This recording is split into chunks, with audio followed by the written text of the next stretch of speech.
This is day 2 of the August 92 7-day retreat at Springwater. Today I will read the questions that I have written down. Please bear in mind again, they were mostly written down quite a while after they were asked. Some questions were very complex, and it's hard to reproduce them simply. Some I may have forgotten. Today I'll read all of them. We have in the past changed in the course of the retreat and just go into each one as I read it. But today, or maybe the first few days, we'll read all of them and then see which one comes up for responding first. I'm wondering whether I should retire, even though I am still young. Right now I'm using all of my vacation time for a retreat, and that isn't very much. I wonder if working itself could become more meditative, or whether it would really be good to have more time for retreats. During the everyday life, it's hard not to get into ego trips, like ambition in my work, particularly when I'm doing well and I'm offered a promotion.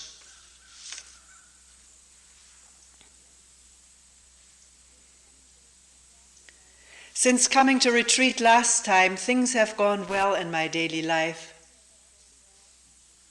But there has also been a lot of pain about what I see in myself. My constant judgments of myself and others.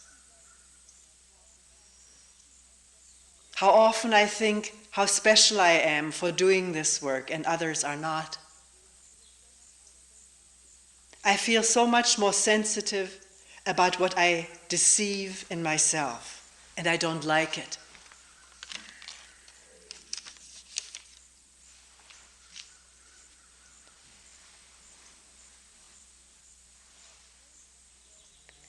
I have heard and read a lot about people who have had and are still having all sorts of mystical experiences. And also know people who have had such experiences directly. I know them directly.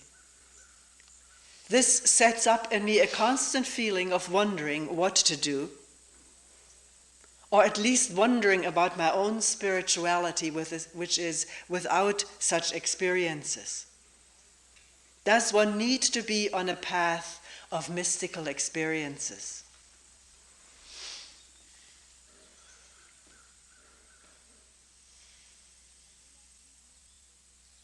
I do not read newspapers or watch television news. Since our children have become so addicted, particularly one to soap opera, I've put the TV into the attic. Now, in talking to a man about this, he questioned whether we don't need to be informed about what's going on around us in the world, in Bosnia, in Somalia, in our own country. My question is, to what extent does all this news just make one indifferent or cynical or overly emotional about what's going on? I find it overwhelming hearing about all the misery in the world when my own world is so full of pain already, and pain of people close to me. And then again, it may put my own problems into a new perspective.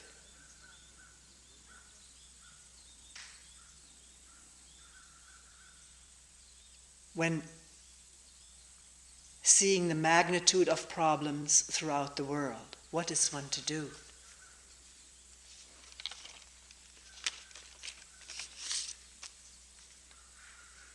Something very similar then came up in a group meeting.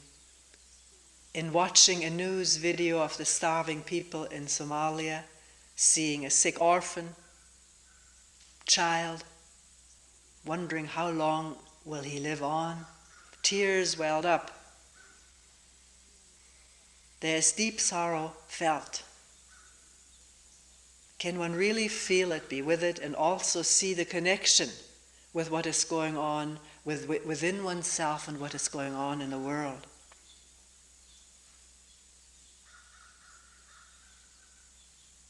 Is there a connection between happenings in the world out there and within oneself? And if so, what is that connection?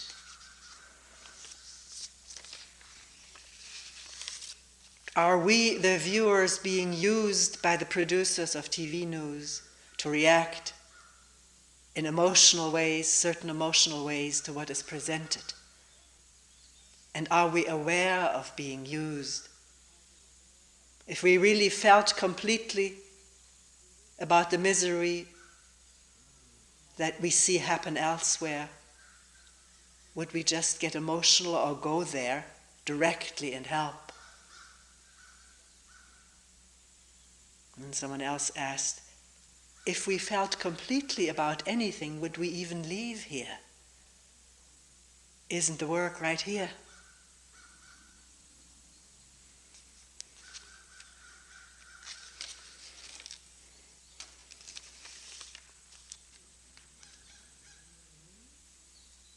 What is it that you're doing here at Springwater Center?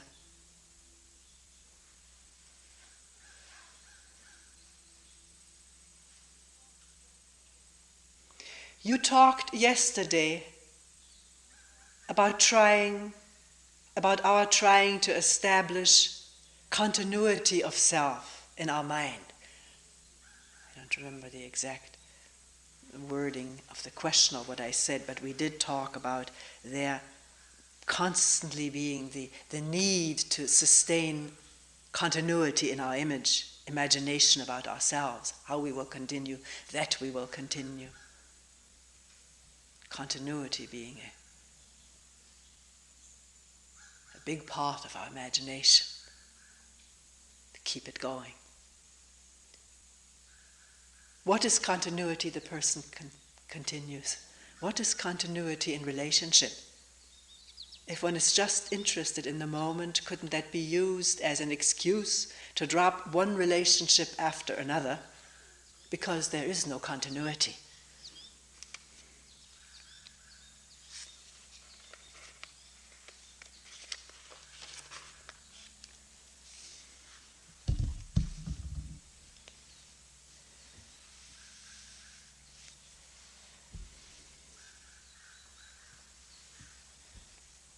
Where shall we start?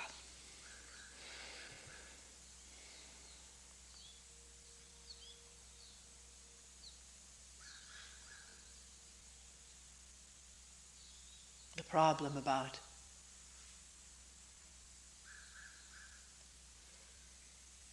the connection between what is going on in the world and what is going within ourselves comes up in every retreat, in some more than others. Sometimes it fills the mind for a long time because of lingering guilt that we feel about not doing enough for the starving, suffering, cruel, violent world. Feeling guilty about our own relatively peaceful existence of abundance. I brought it up in the opening talk, actually. That may have triggered it. The contrasting, the peacefulness and quiet here, listening to crows cawing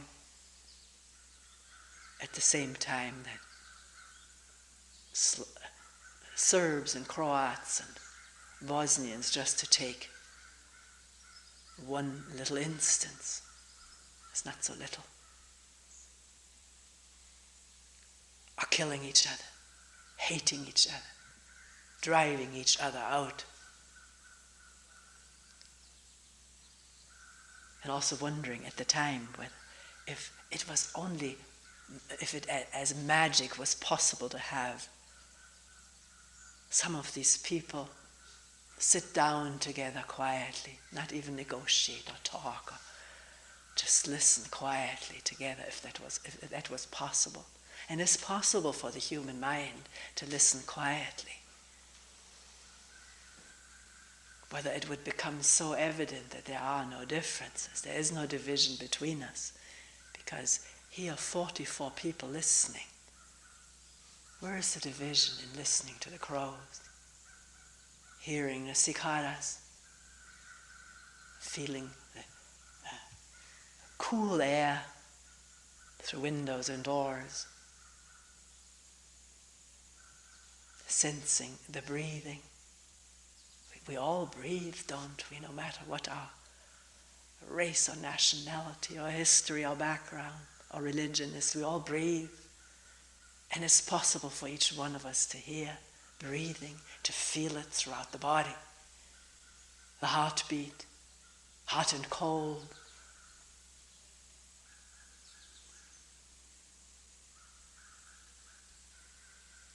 So this problem will not go away of what should I do about the world, and a nagging feeling I ought to do something. At the same time, I'm overwhelmed. I've got enough problems. Leave me alone. Put the TV in the attic. It wasn't quite the motive of that person.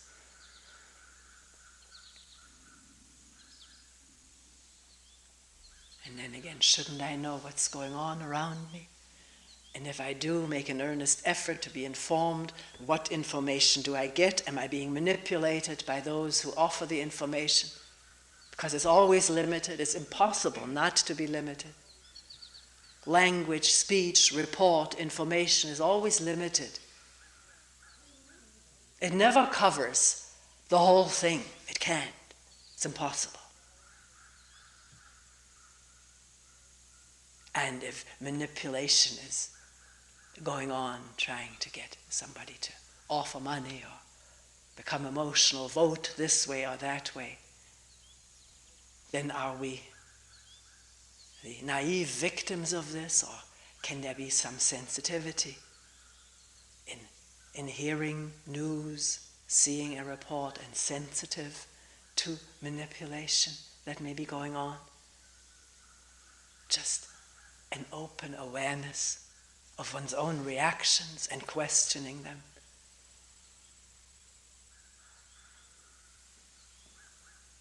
One's own reactions of tears, that was brought up, tears welling up at the sight of an orphan child, sick. Reporters saying the parents and families already dead. How does one see that? The news photographer or video maker may have had a motive to stir emotions, maybe for help or for getting himself into prominence, for delivering the week's most emotion-arousing picture. But the picture was taken, the child is there, one can see it for oneself. Often big eyes looking right beyond you, not at you, no smile. Often wondered, what do these children see? Or the adults, for that matter. What is their perception? Is it all dull, or is it indifferent? Or is it in touch with something more than hunger and the inevitable starvation of this body under the circumstances?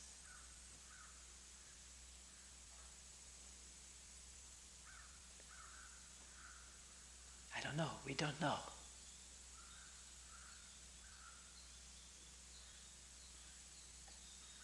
But other questions come up in seeing it. Why is it that human beings have to die by the thousands? Why is the land so dry? Why isn't there irrigation? Why don't the foods arrive that are being sent and have been sent by the hundreds and thousands of tons? What is going on in our relationship among each other? that there are such disasters, that we're able to still shoot at each other, disregarding the fact that it causes death and misery and endless sorrow and endless food for revenge in the future. Why don't we see what we're doing?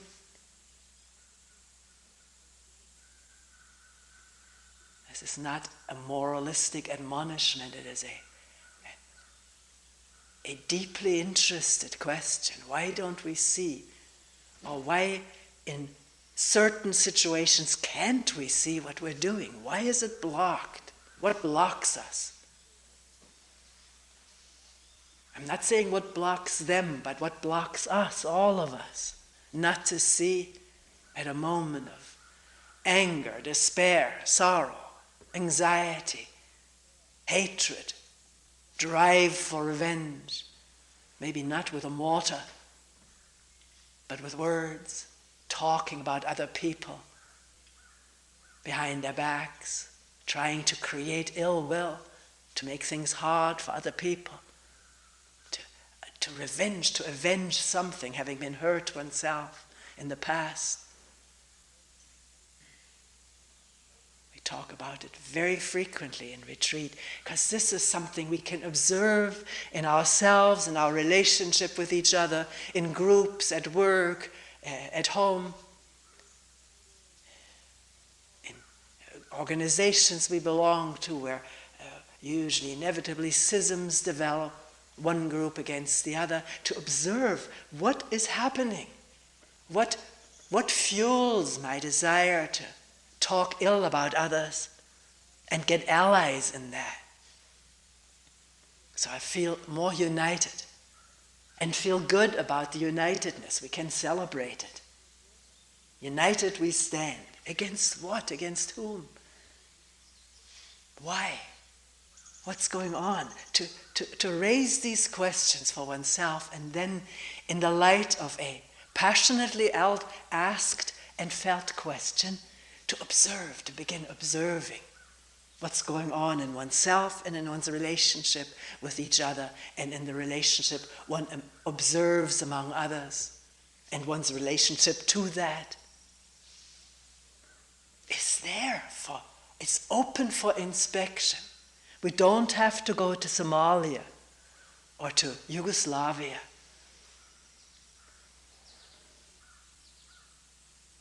to observe human hatred trying to do away with somebody, maybe not take their life, but get them out of this position so I can get into it, or somebody else.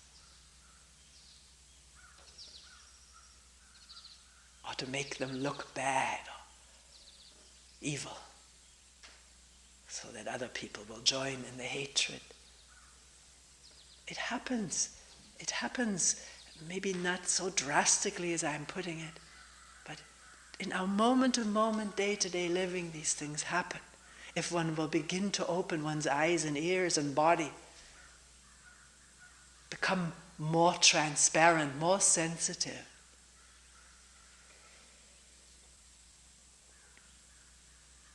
to protectiveness of one's own image, the fear that's aroused when one's image is attacked, as though one was that image. We believe that, we feel that as though it was truly, physically, absolutely so, that we are the image that we have of ourselves. And we're questioning that here. Have been questioning it for 20, I don't know how many years, time doesn't matter. That comes up in every retreat. Can one see nurturing one's image and how it smarts and hurts when it is attacked, criticized, diminished, bested by someone else, or bettered? Somebody else has a better way. People talk about him or her as though they're doing it better. There's an indirect slighting of me or of this idea I have about myself. And then if somebody flatters my image, stands by me, supports me, I feel united or allied with this person. Don't I? Don't we? These become our friends.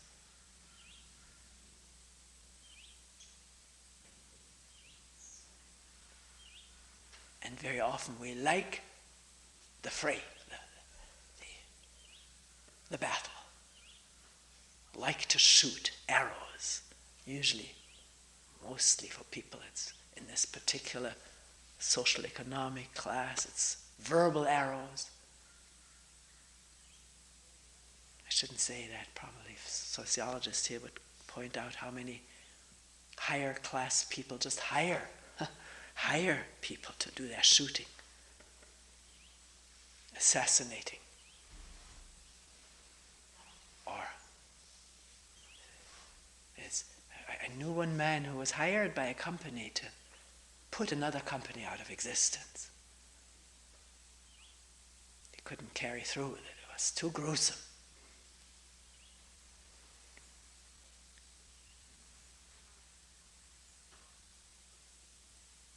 But somewhere inside, don't we enjoy the fighting? Else why would fights be so popular, boxing and wrestling and all the war movies? Even those war movies that seemed to be outspokenly against the war drew tremendous crowds, and there was still sort of some camaraderie felt.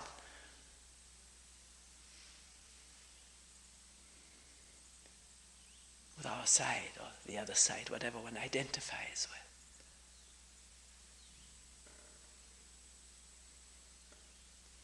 Is it that we're so loaded down with frustration, not having had our say, our fight, our opportunity when we were little among dwarfs, among giants, bossed around, pushed around, often beaten around? That's in there, I'm sure. Who knows what all is in there? The whole history of mankind is in there, in our background. Not just my own private one. The whole warlike, combative history of mankind is in every one of our background.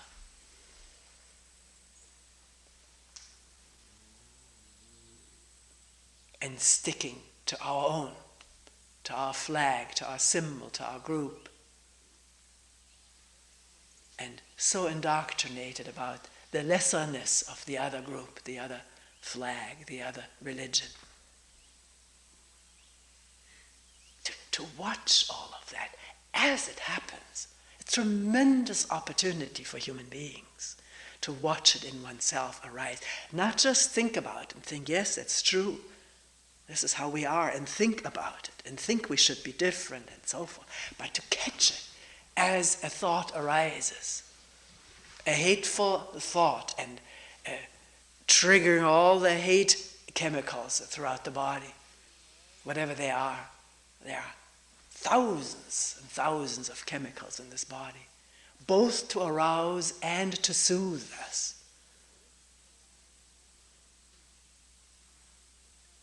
My system that I believe in and think about, that soothes me, that releases the morphines or endorphins, whatever it's called. That's why it's so hard to even question one's own soothing system of thought, of religion, of comfort, because it has that capacity to trigger endorphins or whatever reduces the pain of jangling nerves, jangling with anxiety. So it's not easy to look. That's why one person said, the more I do this work, I've only done it for 2.5 years, but there's more pain. Let's be prepared for that. It doesn't need to be anticipated, but when it comes, to look at that too, to be with it. Because there is increasing sensitivity with increasing looking and increasing discovery.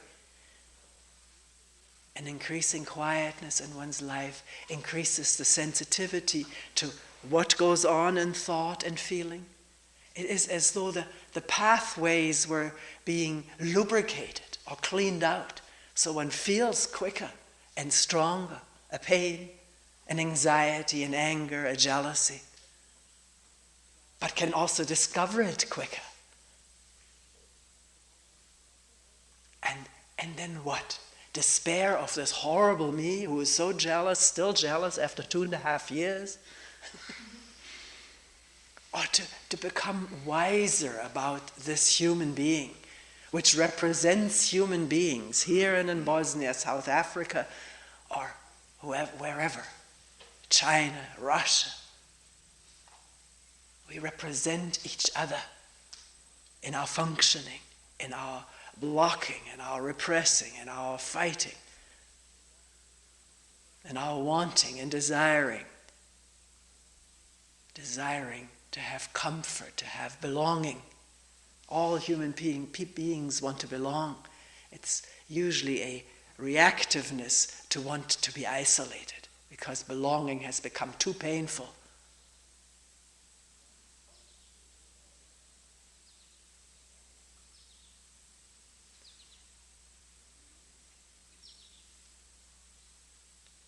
So in watching ourselves quietly at times, taking a week out a few times a year, taking some time out during the week, maybe during the day, to just be quiet in the hubbub of activity, work, entertainment offerings, TV, music, whatever it all is. Take some time out for nothing but being quiet with what is, and allow that to unfold, if it will, not make it unfold. A person said, sometimes when I sit with something, it just dissolves, there's nothing. Can one sit with nothing, being nothing, without thought immediately taking over and making something out of it? And if that happens, to see that too, how the thought of nothing is threatening, but sitting with nothing is not, there's nothing threatening about it. It's open, unobstructed, free. It's unchanneled. There's no separate channels of perception that can be distorted.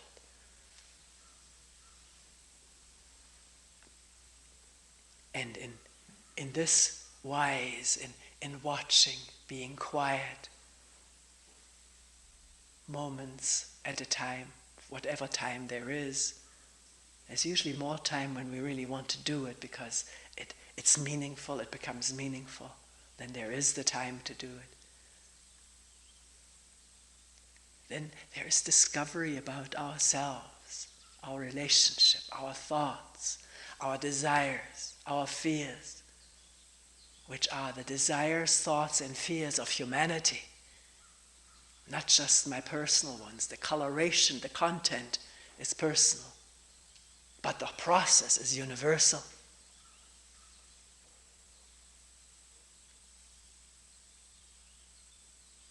And with that comes a trickling in the beginning, and then it is more than a trickle after a while of understanding for Bosnians and Somalis and Iraqis and oneself and one's family. Understand what triggers us, seduces us, calms us, and it excites us, and how we respond, to be intimate with it all through a lifelong process of observation or increasing inner transparency in the midst of a turbulent world, but yet quiet inside for watching. Not the quietness of no thoughts, but the quietness of interest in looking at something in oneself without preconceived ideas, what it should be or how it shouldn't be. which means preconceived ideas too have to come into awareness. Some of them sit closer than the skin, so close that it may have taken years to come upon it. One wonders how it could have escaped the attention so long. A prejudice, an opinion, a way of talking. We don't hear ourselves talk. We don't hear the flavor of our voice most of the time. We may sound aggressive, we don't mean it consciously, but we sound that way and then get an aggressive response and are surprised. Why did he respond so aggressively? I was just saying something. And it's amazing when we start hearing how we sound. It happens one day. We hear the sound of our voice. Amazed how much it sounds like our mothers or fathers or brothers.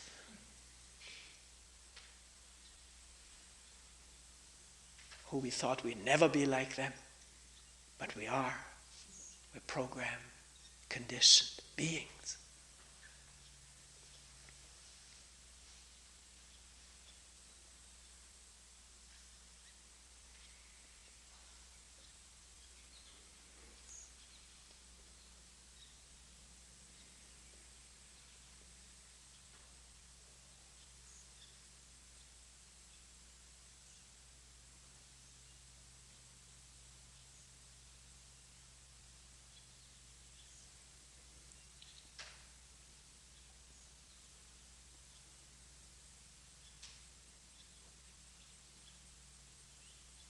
Maybe that connects with the question,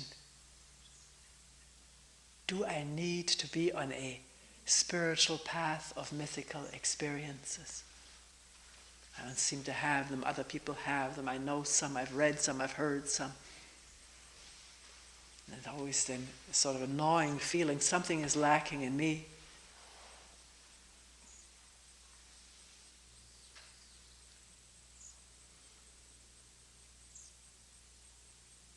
Trying to just sort of feel it out.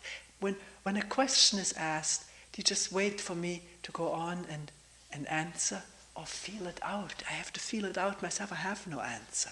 Right now I'm looking.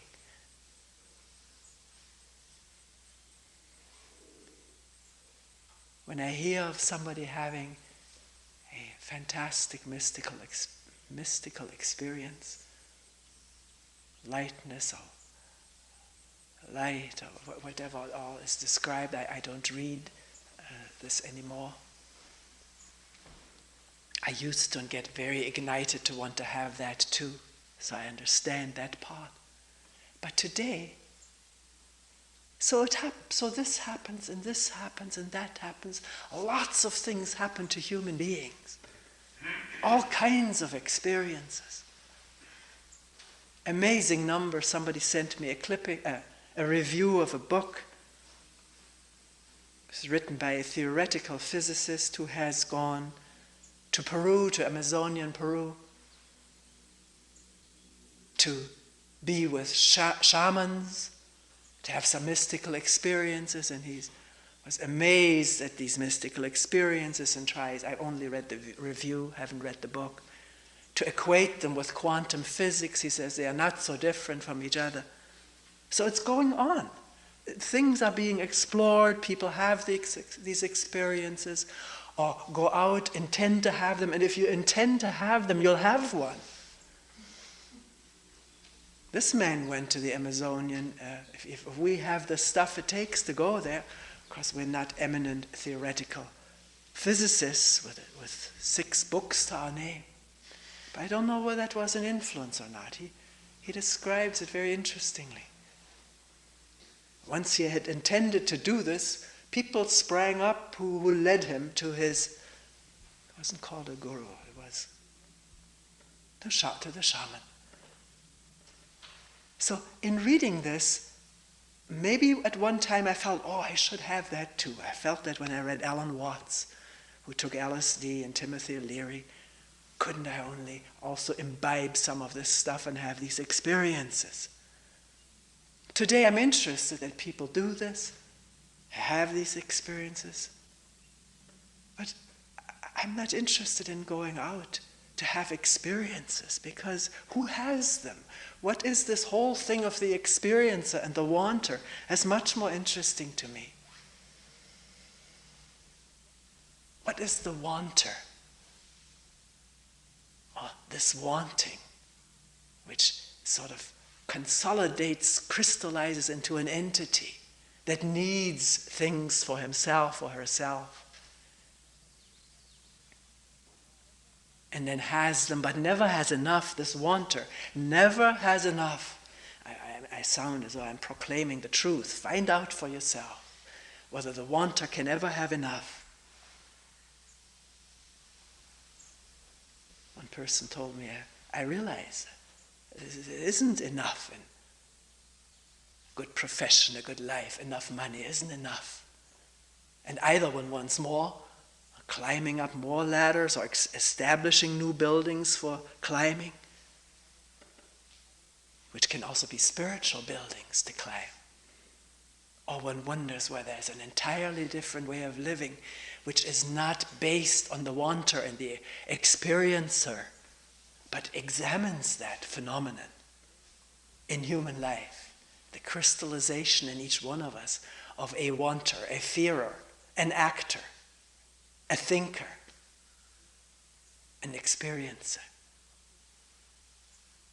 I'm not sure whether there's this crystallization in animals. They just browse and mate and build nests and take care of the young and run when there's danger sensed. It's all doing. I don't know whether this comes from a center of representation. This is me and mine, my tribe.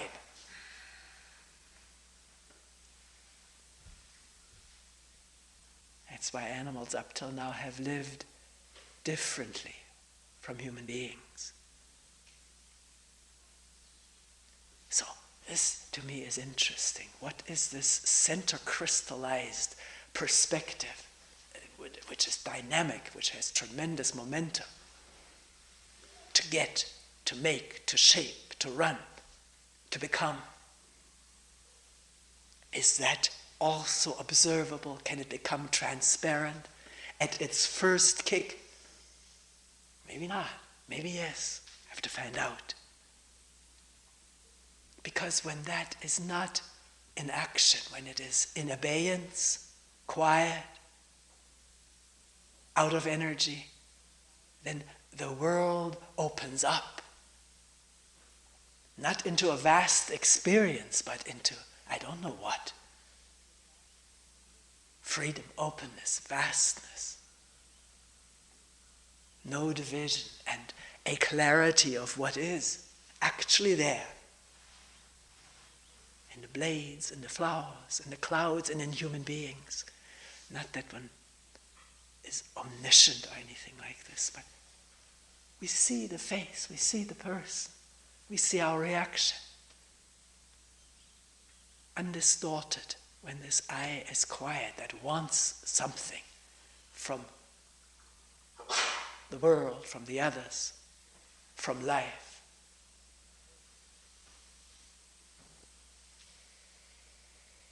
So, to come back to the question, does there have to be a path of experiences, of mystical experiences? See, that's the interesting phenomenon. People who have had experiences, and at that moment there's just what's happening, an opening, a freedom, an absence of separation. But after that, or sooner or later, the mind begins to operate, thought begins to think about it. What happened to me? And put it into words. What happened before this happened? Put it into words and establish a path. This led to that. And therefore, if you do this, you will also have that.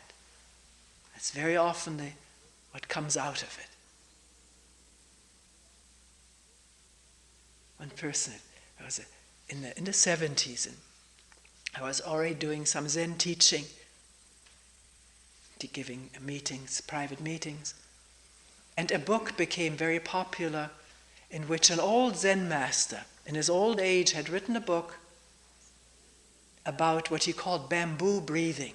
He had become aware how he was breathing in a state of samadhi, meaning undividedness, openness, quietness. And he thought if he carefully observed this kind of breathing and then put it down and put it out for people to practice, maybe they would also come to this state of samadhi. I may have made it too brief, and I don't want to speak badly of him. I read the book myself with great interest, but I could not get a hold of this bamboo breathing. I had to think too much. How did he say it? And then try to symbolically represent it, and that has nothing to do with breathing. And people came to me in considerable numbers who had read this and wanted to learn bamboo breathing. And could I say something about this?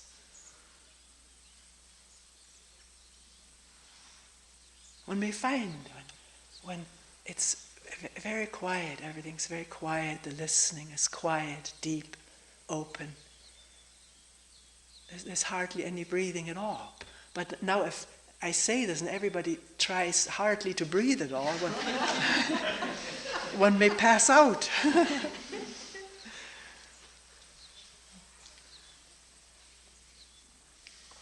So not to beware of doing it, although often it slips in, reporting something, and people want you to report about yourself, your experiences.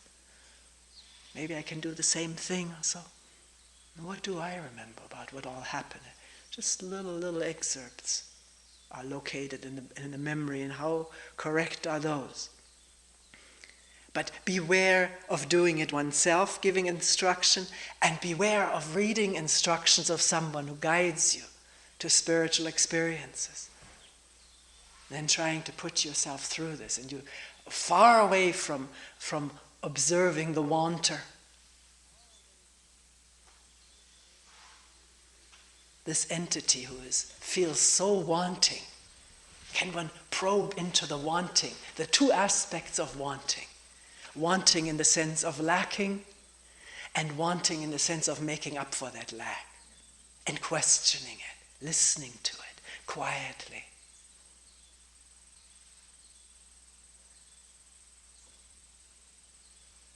On a still August morning or afternoon or night, listen to the wanting. Not in order to get rid of it or change it or become something, but because it's there.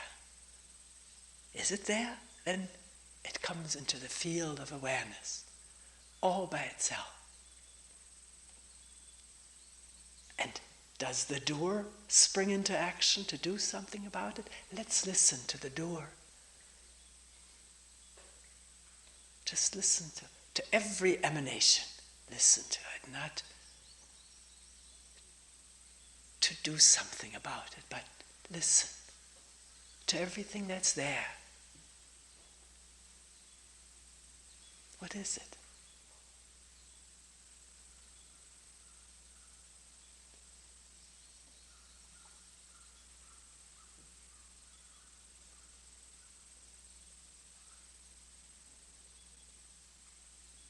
I really don't know what it is. And if there's no knowing, then the listening widens and deepens, undisturbed by knowledge.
We will end here for today.